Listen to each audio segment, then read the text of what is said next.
Sejam bem-vindos ao Espectros, o podcast de entrevistas da revista Autismo. Meu nome é Thiago Abreu e sou jornalista. Assim como o espectro de cores é formado por muitos tons, é impossível resumir alguém apenas pelo que faz.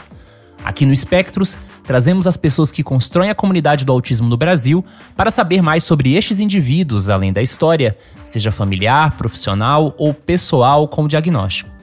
Este podcast é uma produção da revista Autismo com patrocínio da Clínica Somar Special Care. E o nosso convidado do mês de março é graduado em enfermagem pela Faculdade Macapá, passou a atuar no cenário do autismo no Brasil após o diagnóstico do filho, se tornando um dos fundadores da Associação Macapá Azul, a AMA Azul. Com essas credenciais, Lucivaldo Nascimento é o nosso entrevistado do mês aqui no Espectros. Lucivaldo, muito obrigado por ter aceitado o nosso convite de conversar sobre a sua trajetória e sobre vários aspectos que rondam o autismo no Brasil. Aqui no Espectro já é tradição a gente trazer o currículo da pessoa no começo, mas logo a primeira pergunta que eu sempre gosto de fazer é, do ponto de vista pessoal, quem é Lucivaldo Nascimento? Eu sou Lucivaldo, Nascimento de Castro, amapaense, de coração. Tenho 54 anos, 49 e 54, 49 anos.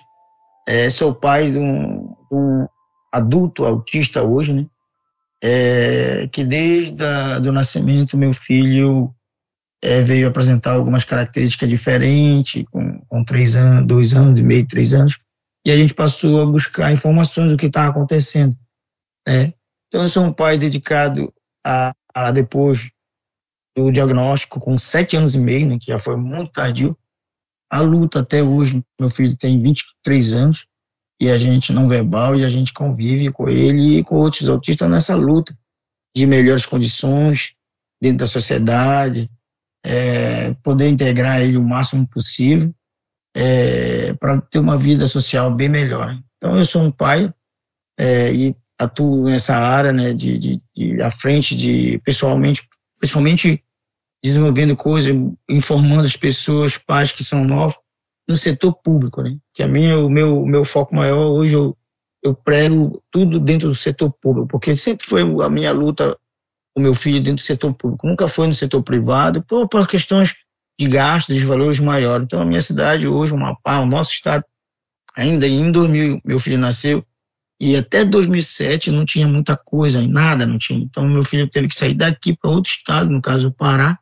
Belém, para mim conseguir o diagnóstico dele, Não foi bem claro, fechado na época, Então já estava com 7 anos e meio, já estava muito tarde, pelo diagnóstico, pelo histórico do autismo que diz os descritos os profissionais, a própria medicina, já era muito tarde. E o meu estado era muito, muito, muito pobre nessas informações. E aí eu e outros pais, a gente passou a desenvolver meios que a gente pudesse saber mais sobre o autismo, campanha, montamos grupo de pais, passamos a buscar informações, até a criar associação para ter mais proximidade e respostas legais para brigar por direitos dos nossos filhos e trazer algumas condições, e melhor para os nossos filhos. Então foi que a gente conseguiu ajudar a fundar outras associações aqui no estado, e com que essas associações trouxe mais informações, mais profissionais para o nosso estado, e que conseguiram desenvolver algumas políticas públicas que poderiam dar uma melhoria para os nossos filhos, Então, foi uma luta de 2005, 2006, 2007, no diagnóstico do meu filho em outro estado, como eu faço referência. E a gente passou até o dia de hoje constantemente nessa luta. Meu filho é não verbal, tem 23 anos. Mesmo com toda essa luta, eu consegui avançar muito com ele, até o máximo que podia dentro da escola pública, com muita dificuldade, porque além do autismo, tinha a questão de outras pessoas, do fechar para a família, para o pai, de não conseguir informações mais claras, de não conseguir ali um professor que poderia dar essa assistência. Você falou sobre muitos pontos importantes e muitas questões sobre a sua vida que eu quero entrar com mais profundidade ao longo dessa conversa no geral, mas antes eu tenho uma curiosidade. A primeira vez que você ouviu falar sobre autismo foi com o diagnóstico do seu filho? Ou você já tinha ouvido falar sobre autismo antes disso? Não, foi com o diagnóstico do meu filho. E como foi essa descoberta? Porque você falou um pouco antes sobre o acesso, a dificuldade do acesso, mas como é que surgiu a hipótese, a dúvida? Em que momento vocês começaram a cogitar, olha, isso aqui pode ser de fato um caso de autismo? Por ser um profissional da saúde, né, eu vi que algo estava diferente no desenvolvimento do meu filho, né. 2 anos e meio, meu filho veio a ter uma crise convulsiva. Teve uma crise convulsiva não febril, né, no banheiro, 2 anos e meio, e ele ficou roxeado, e a gente passou a buscar a informação do que estava causando, aí eu levei ao médico no pronto atendimento, e ali os profissionais não sabiam dizer que era uma crise convulsiva, e disso eu desencadeou a busca por informação do que tal. O primeiro momento era esse.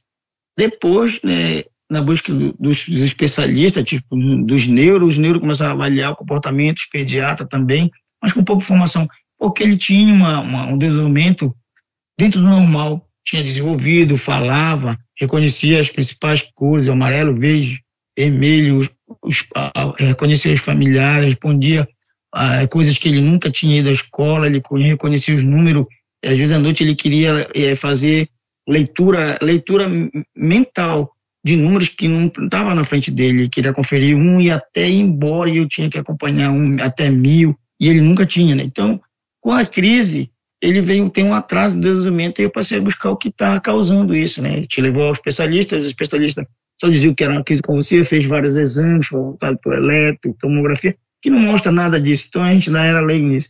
E aí, uma pediatra e essa uma última neuro, que não, eu nem no meu estado tinha uma neuropediatra nessa época, era só um neuroadulto, e elas indicaram para fazer algumas terapias, porque ele começou a ficar muito agitado, muito elétrico, assim, muito hiperativo. E a gente foi a um centro que tem de acompanhamento de reabilitação no meu estado, acho que posso citar aqui o CREAP, e lá ele passou a passar com uma equipe multidisciplinar de profissionais. E o primeiro contato que ele teve lá foi com uma psicóloga, e a psicóloga começou a observar coisas, né? E no segundo atendimento ela chamou eu, minha esposa, e começou a dizer, olha, vocês já procuraram informação ouviram falar sobre autismo? Essa profissional não era do meu estado, ela estava recente aqui. Aí eu fiquei assim, olha, eu ouvi falar alguma coisa, muito pouca, né? A internet não tinha essa comunicação como hoje, em 2000, né? Ela já evoluiu muito, meu filho é de 2000 nascimento, então 2005, 2006 eu não tinha essa informação bem clara. Aí eu disse para ela que eu não sabia, mas eu ia procurar saber. Olha, seu filho tem característica, eu não quero lhe assustar. Só para minha esposa isso era muito difícil, porque ela não vivia no mundo da saúde. Então para ela foi mais difícil. Para mim foi mais fácil a aceitação. E eu passei a buscar ali o que era. Então eu li as características que ela disse, as principais características, que era a linguagem, né, a questão comportamental, e eu vi que estava alguma coisa ligada nele. E a gente passou a buscar isso. E aí, desde aí, eu não parei mais buscando informação do que era que estava causando. E aí, meu filho foi crescendo, mas a minha cidade não apresentava essas condições para mim chegar ao diagnóstico, naquele momento. E esse diagnóstico foi fechado exatamente em que ano? E em 2007, eu já estava com 7 anos. Você disse antes que para você receber esse diagnóstico foi muito mais tranquilo do que, por exemplo, para sua esposa. E um tema muito frequente na comunidade do autismo, e que eu gosto de perguntar para alguns entrevistados aqui no Espectros que são familiares de autistas, é a discussão matemática do luto. Porque diferentes pessoas lidam com essa informação nova de que tem um filho com deficiência e é algo que sequer passou pela cabeça da pessoa durante ali o processo de gestação, né, de concepção dessa nova vida. Então eu queria te perguntar, qual que é a sua perspectiva sobre essa questão do luto no contexto do autismo? Olha, não é fácil, né? Não é fácil porque a pessoa, qualquer família espera na construção familiar de ter um filho, que sejam ditos normais, entre aspas, né, que a gente coloca, porque a gente mesmo aparentemente tem alguma coisa de diferente, o ser humano em si, né? Mas com a questão comportamental alterada, algo ninguém espera, então era difícil, né? Mas eu, com a convivência já dentro do mundo da saúde, que várias outras pessoas já tinham passado num momento de pessoas com algum tipo de transtorno que se caracterizava naquela época, transtornos mentais, então já era mais flexível para mim, né, aceitar. Já a minha esposa não, ela se tornou um pouco mais difícil, ficou mais abatida, mais frustrada, porque não tinha aquela informação clara do realmente o que era. Primeiro, meu filho, antes desse diagnóstico do autismo, meu filho recebeu vários diagnósticos. Ele recebeu primeiro o diagnóstico de hiperatividade com TDAH, né? Depois ele recebeu um outro diagnóstico pelo um pouco mais próximo, que era a hiperatividade e um possível característica autista por um grupo, né, que veio da minha cidade. E já no próximo dessas informações, antes de a gente partir para outro estado, a gente foi, através de uma amiga, me levou, que um padre, olha só, um padre que ele é psiquiatra, né, ele estava prestando alguns atendimentos para essa minha amiga, que ela é psicóloga, né, e trabalha na área de fonoaudiologia. E a gente foi levar ele, chegou lá, o padre disse, né, só que ele não atuava, né, o padre, né, na área de medicina, da psiquiatria, mas ele viu, atendeu várias outras crianças e descreveu, né, que realmente ele era autista, né, mas não um autista atípico, né, com hiperatividade. Então, para mim, em algum momento eu me senti um pouco mais frágil, mas assim, eu peguei, levantei a cabeça e disse, não, eu tenho que descobrir o que é e o que eu posso fazer por ele. O que ele pode desenvolver.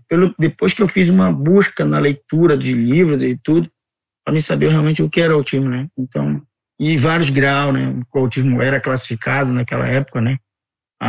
Autista clássico, atípico, né? Hoje se classifica totalmente diferente, né? Do que os livros vão se mudando. Então, para mim foi um pouco mais flexível, mas não é uma descoberta muito boa, não. Eu já vi vários pais e entram em plantas, muitos têm separação, né? Não se mantém uma vivência familiar mais, né? Geralmente alguns maridos se separam da mulher e essa mãe passa a sofrer mais ainda, né? Porque ela passa a lutar sozinha em busca de melhores condições. Lucivaldo, ao falar sobre luto, muitas pessoas acabam tocando na questão de você sair desse processo mais forte, reinterpretando as questões da vida e partir para a luta, que é até aquele slogan que as pessoas usam, né, do luto à luta. Eu queria entender, no estado do Amapá, ali naquele período quando você recebeu o diagnóstico e estava conhecendo melhor o cenário do autismo, já existiam associações de autismo? Ou, no caso, a associação de vocês foi a primeira? Como é que foi esse cenário do ativismo? O que você tinha de contato? Era zero. Meu filho nasceu em 2000. Eu não vi falar nada no meu estado que tinha voltado para autismo. Já em 2005, 2006, que alguns pais, né, começaram a se mobilizar e a gente foi sabendo, através desse centro que a gente começou a participar, o centro, que é o primeiro contato que a gente teve, que falaram sobre o autismo, essa psicóloga, e lá a gente conheceu outros pais, e aí começou a se mobilizar para juntar informações, começou a se organizar para fundar uma associação, ou tentar até mesmo lá naquela época um centro que pudesse dar condições para atender crianças que realmente precisavam desse atendimento. Então a intenção era essa. E aí depois a gente passou a descobrir, né, ter a associação em prática, né, fundar a associação, e essa associação foi avançando, como eu lhe falei, começou a trazer profissionais de fora, e esses profissionais vieram abrir os olhos aqui, mas até então, 2000 era zero, não tinha informação nenhuma sobre o autismo e nada também para se trabalhar sobre o autismo. Esse processo de formação da Amazul, então, até onde eu entendi, ele ocorre exatamente no começo da década de 2010. Sim.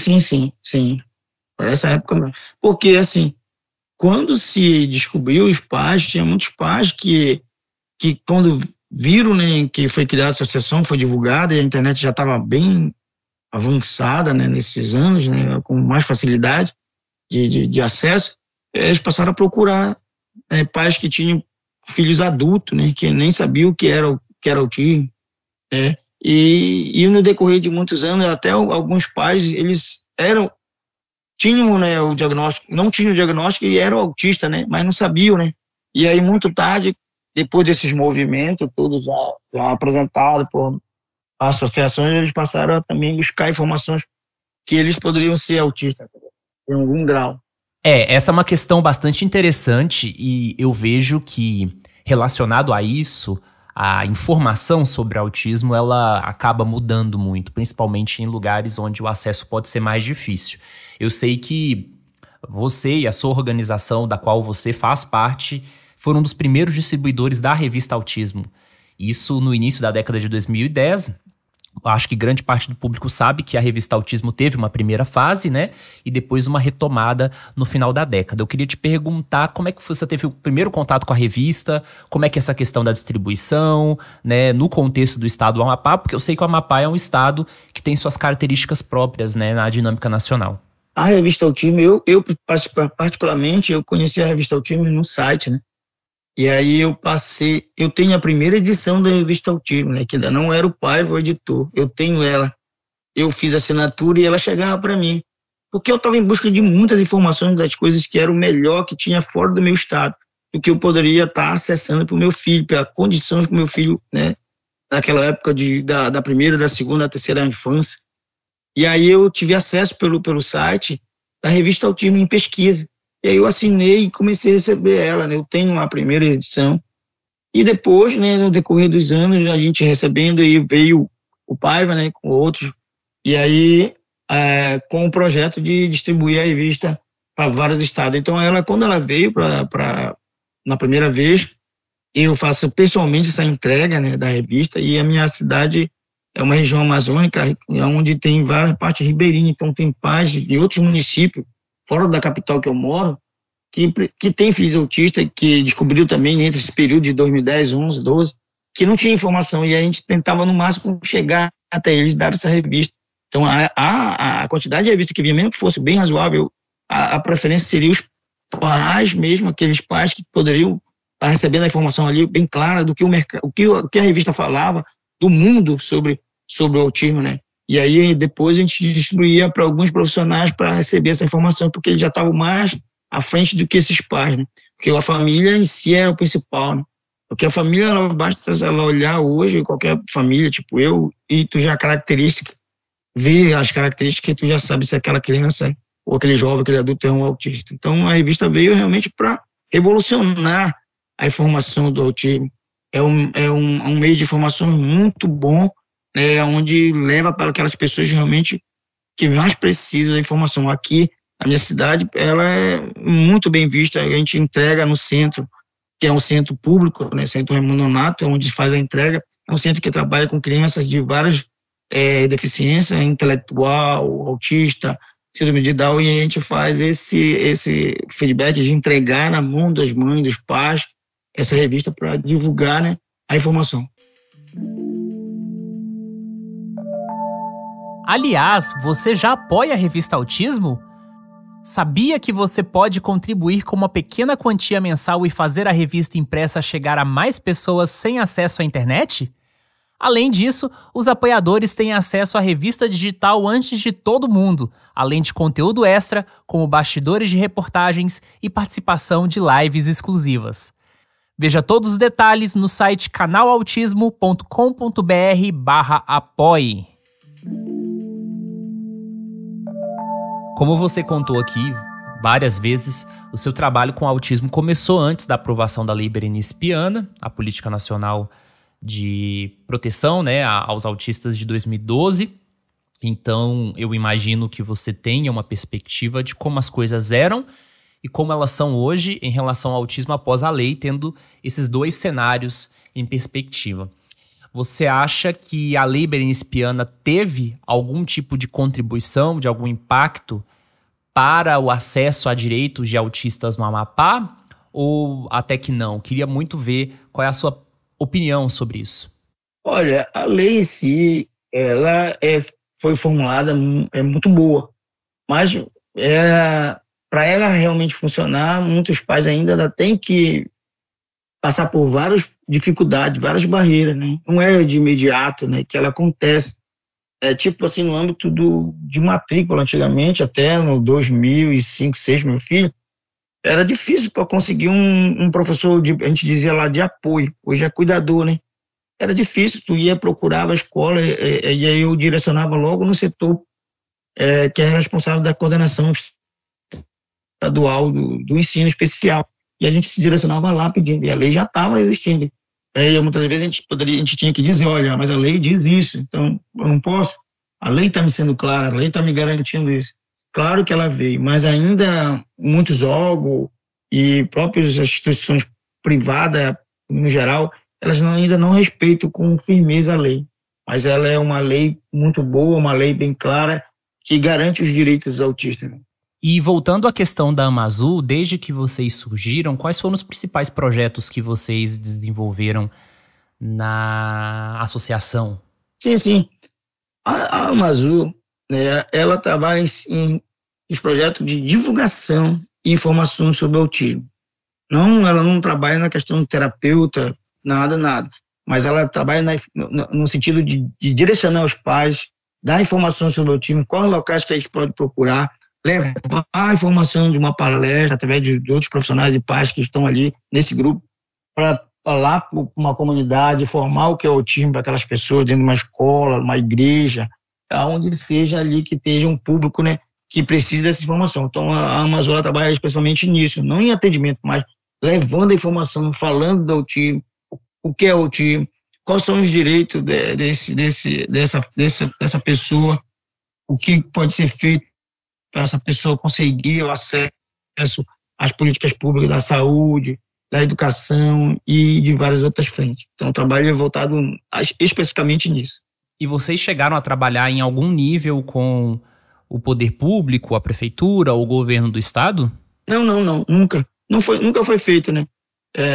A única divulgação era paz, né? O grupo ali de apoiadores que precisava, para se levar para algum deslocamento ou quando era solicitado por algum órgão, alguma coisa, que algum membro do grupo, da associação, ia lá para fazer essa palestra, informar sobre o autismo, esclarecer aquelas dúvidas, né? Que muitos têm, né? Então era mais isso, mas nunca teve uma parceria pública ou privada especificamente nisso. Você falou um pouco antes que alguns familiares de autistas receberam mais tarde o diagnóstico de autismo, e esse é um fenômeno que nós temos visto muito na comunidade do autismo, sobretudo nesse momento de pandemia para cá, né, nessa década atual. E essa pauta do autismo na vida adulta é uma pauta que vem cada vez mais crescendo na discussão pública sobre o autismo. E eu queria saber qual é a sua perspectiva sobre isso e se hoje na Amazul tem muitos ali familiares de autistas que também se descobriram autistas. Olha, eu sempre falei e sempre bato na tecla essa, que fala-se muito hoje, não sei, principalmente aqui nas políticas públicas no meu estado, mas eu creio nos outros estados, se fala muito do autista infantil. E eu penso assim, tem que se falar no diagnóstico desde criança até o resto da vida dele. Porque se fala numa parte tipo no meu estado, tem alguns serviços que se trabalha só até os 16, 15 anos, e o resto da vida. Então eu não tenho aqui um centro, ou um grupo, ou um local específico, público ou privado, que vai trabalhar na vida adulta esse autista, que vai, né? Tem muitos pais que hoje eles receberam o diagnóstico, mas eles não tinham esse diagnóstico antes, e receberam o diagnóstico e ficaram surpresos, uns ficaram, né, com muitas frentes, e tendo filhos autistas, com 1 ou 2 filhos autistas. Então, é necessário, não só no Brasil, mas na minha cidade, principalmente, a gente tem essa dificuldade muito grande na questão de um espaço, porque se prega muito nos órgãos públicos, quando se abre uma frente de atividade, ou um centro específico para autista, se fala de 0 a 16 anos. E o resto da vida? Eu sempre questiono isso. E o resto da vida, como fica? E aí a gente, família, pai, que vamos ter que ir levando isso, porque um dia a gente não vai estar aqui, a gente precisa trabalhar os nossos filhos, levar ele, né? Porque meu filho tem 23 anos, com uma idade cronológica de 13, talvez 12 anos. Né? Então, e os outros pais? Muitos conseguiram, né, avançar, né? Muitos conseguiram, com um diagnóstico mais claro, um Asperger, ou um autista clássico verbal, o meu é não verbal, como outros que têm a dificuldade, muitos que têm a dificuldade também sendo verbal. E a gente pensa no futuro, eu já pensava, não só na fase da criança, mas na fase adulta. E esses pais que já eram adultos, foram diagnosticados adultos, já enfrentavam muitas barreiras, muita dificuldade. Depois do diagnóstico, ficaram um pouco mais acessíveis, porque uns são funcionários públicos, trabalhavam em horas frente até como professor, e eles passaram a ter algumas restrições, algumas vezes, alguns relatos que eu ouvi de alguns. Lucivaldo, aqui no Espectros nós trazemos sempre questões mais centradas no autismo, mas um outro âmbito que a gente sempre gosta de explorar é sobre a vida e sobre outras questões relacionadas aos nossos entrevistados. Eu sei, e você falou, inclusive, aqui no início do episódio, que você se considera amapaense, e eu sei que naturalmente você nasceu no estado do Pará. Como é que foi essa mudança de estado da sua vida? Você chegou a viver alguma parte da sua infância no estado do Pará? Não, eu não tive uma vivência no meu estado. Eu vim para o Amapá com 1 ano, eu era bebê, né? Cheguei com 1 ano de idade aqui. Então, não tive contato depois, quando eu só nasci, né? E cheguei já ainda bebê, né? No estado do Amapá, né? Especificamente em Macapá. Então, eu não convivi na região que eu nasci. Só sabia por relatos da minha mãe como era, mas nunca fui. Até o dia de hoje, nunca fui lá onde eu nasci, né? Que é, no caso, uma cidade, um município pequeno do Pará, que chama-se Breves, né? E eu nunca fui lá. Família, por parte da minha mãe, ficaram para os outros familiares da minha mãe, mas, tipo, minha mãe, meu pai, meus irmãos, viemos todo para o Amapá. E por que você escolheu estudar enfermagem? Eu já era técnico, né? Na área de enfermagem, eu era técnico em enfermagem. Então, eu já estava há 11 anos, né? Já como um profissional de técnico, ensino médio, né? E aí eu busquei outras linhas, né? Tipo assim, administração, em saúde. Depois eu fiquei pensando, não, acho que eu vou voltar para o enfermeiro, né? E depois a gente possivelmente depois, uma outra frente, para trabalhar alguma coisa relacionada ao meu filho no meio do nível superior. E aí, também por buscar mais informações, né? Sobre a saúde, me preparar mais, em alguns casos da necessidade de alguma situação adversa do meu filho, eu estar mais preparado. Tipo, meu filho sofria crise convulsiva, né? Naqueles períodos depois dos 7 ou 8 anos. Né? Uma vez que meu filho sofreu uma crise foi na escola, em 2014, já adolescente, 14 anos. Então eu tinha que estar mais preparado em conhecimento e em ações que pudessem me dar condições de eu atuar, desenvolver melhor um atendimento com ele ou com qualquer outra pessoa. E é uma paixão também, né? Porque eu gosto da saúde mesmo e é uma área que eu estou até hoje e vou levar até o final dos meus dias. Você é enfermeiro e, durante a pandemia de Covid-19, além de ter acompanhado de perto o cenário de saúde da sua cidade, eu sei que você ficou cerca de 1 mês isolado do seu filho. Como é que foi viver esse período, considerando tanto a questão da pandemia em si, quanto na sua atuação como enfermeiro e nessa dinâmica familiar? A pandemia foi um momento muito difícil, né? Um momento muito complexo para vários tipos para o mundo todo, né? As pessoas em geral. Imagine para aquele que tem um filho autista, né? Uns que estavam ali naquela luta de levar para as terapias, uma coisa que tu não podia parar. Então foi um momento muito complicado para mim, porque foi um momento que meu filho estava ali avançando, tinha tendo muita coisa boa, né? Melhora na questão comportamental, menos estereotipia. Aí foi um momento onde ele teve que ficar centrado, fechado.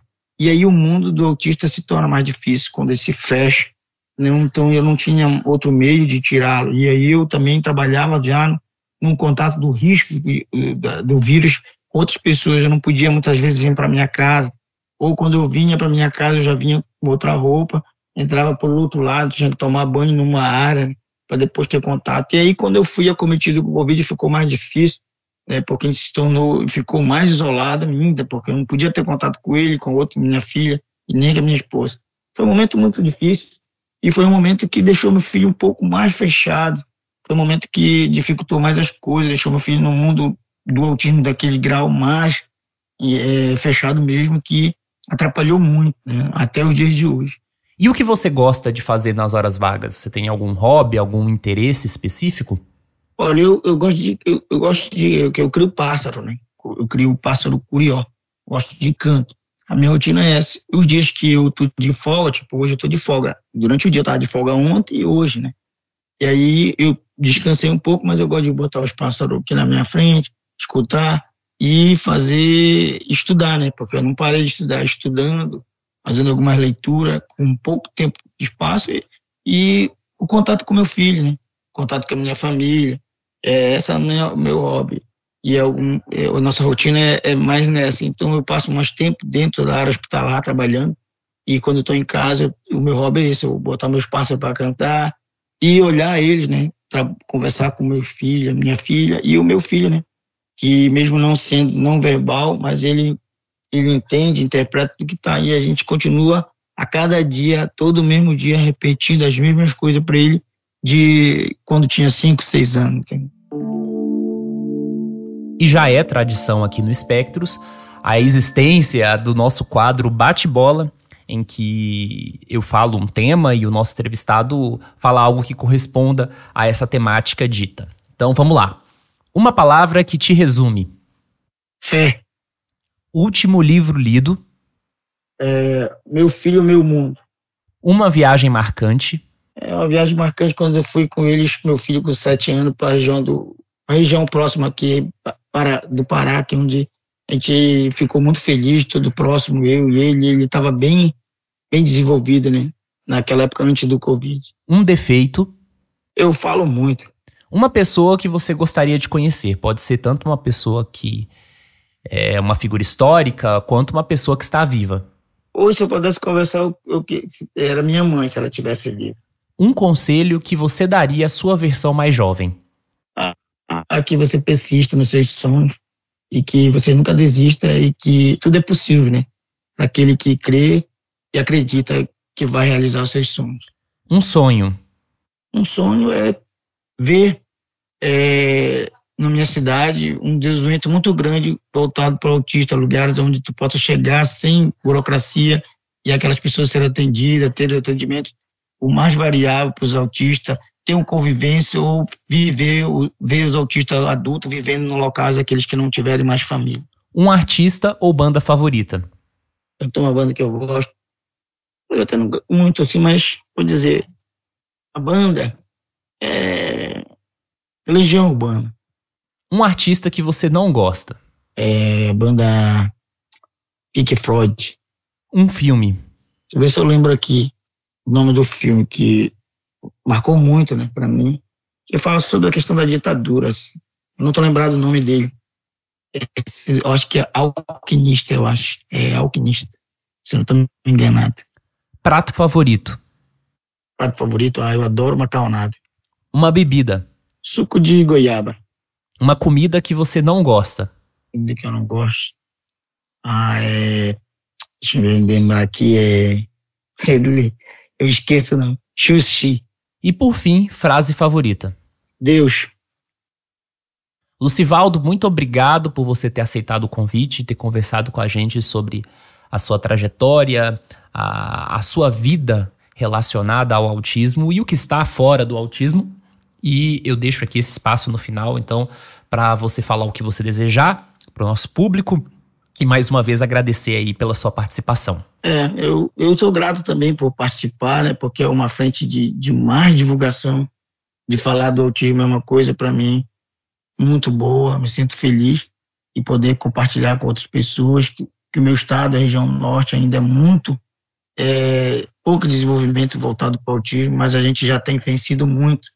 A gente tem hoje bastante coisa, mesmo que seja no meio particular, mas já se tem muita coisa do que não tinha na época do diagnóstico do meu filho. Então, uma coisa que eu falo é que essas informações, elas chegam àquelas pessoas realmente que precisam e que as políticas públicas, que os nossos governantes prestem mais atenção e coloquem em prática, gente, que não fique só no papel, mas que elas realmente saiam do papel e chegue lá naquela cidade, chegue lá naquele local daquelas pessoas que mais precisam ser assistidas na assistência de saúde, na assistência de formação, na assistência da educação, que é os meios que se forma o cidadão, meios de melhor qualidade de vida, né, para a família e para todos os membros dessa. Então, é o que eu desejo, é que cada vez mais as políticas públicas elas realmente cheguem, mas que elas cheguem de verdade a quem mais precisa e sejam concretizadas, né. Então é isso, eu mais uma vez agradeço a vocês por estarem me convidando para esse espaço e eu sempre estarei aqui para falar no que for possível sobre o autismo, na minha busca até os dias de hoje, até quando Deus permitir, por melhores condições para o meu filho, para as demais pessoas, onde eu paro, se alguém está uma dúvida, se eu pergunto, eu lhe questiono, eu digo o que eu sei, a gente vai passando a informação que realmente vai melhorar as pessoas, como no meu tempo eu não tinha isso. Tive que buscar, né, as informações hoje, como eu falo, a gente basta olhar e a gente já vê que aquela pessoa, aquela criança tem um aspecto, né, hoje caracterizado, né, em variáveis graus. Mas assim, as dificuldades ainda são muitas, mas a gente crê que cada vez mais as coisas serão bem melhor. E eu fico acreditando e confiando que elas vão cada vez mais vai avançar, as políticas públicas realmente vão chegar àquelas pessoas que mais precisam. Então é esse o meu recado que eu tenho, e dizer, né, que o Dia Mundial está próximo, uma data onde se pode dar mais informações, e que os pais do Brasil todo, do mundo, se junte cada vez mais, porque a união faz a força e faz a diferença na busca de melhores condições, na busca de melhores políticas públicas para desenvolver a pessoa, para deixar melhores trabalhos, melhores condições para aquelas famílias que menos são assistidas. É isso. Eu desejo um ótimo dia a todos. E já que você falou sobre o 2 de abril, queria que você divulgasse também quais são os eventos, as iniciativas. E imagino, né, que em todo o Brasil sempre tem caminhadas específicas relacionadas ao autismo. Aproveite para falar aí nessa véspera de Dia Mundial da Conscientização do Autismo. Geralmente aqui tem várias frentes hoje, né, vários grupos, né, que fazem a caminhada. Geralmente, agora hoje, alguns órgãos públicos já determinam algumas datas, mas tem a associação que faz aqui na frente, né, na nossa cidade, na Fortaleza, né, faz o piquenique, um dia de piquenique à tarde, para familiares autistas. Alguns grupos formam, vai ter dentro dos setores públicos, em escola, alguns locais, né, que ainda não tem uma data específica o dia, mas geralmente é uma semana antes do que antecede ao dia 2 de abril, né? Mas que vai ter bastante programação voltada para o autismo, dentro do cinema, para os autistas que têm condições de assistir uma sessão, e alguns políticos já tinham elaborado aqui, algumas leis que dá direito aos autistas à entrada, e nesse dia 2 fica voltado para eles, para ter uma sessão grátis, né, de filme específico para ali, mas também dentro tudo adequado à realidade. Então vai ter várias frentes de informações que quem vier a Amapá vai ver no cenário da mídia, da internet, essas informações. E mais uma vez, muito obrigado a você que nos ouviu até agora. Nos encontramos em abril. O Espectros é uma produção da revista Autismo em parceria com a Clínica Somar Special Care. Localizada em Pernambuco e com unidades em várias cidades do estado, a Somar Special Care tem o objetivo de mudar a vida das pessoas autistas com profissionalismo e amor.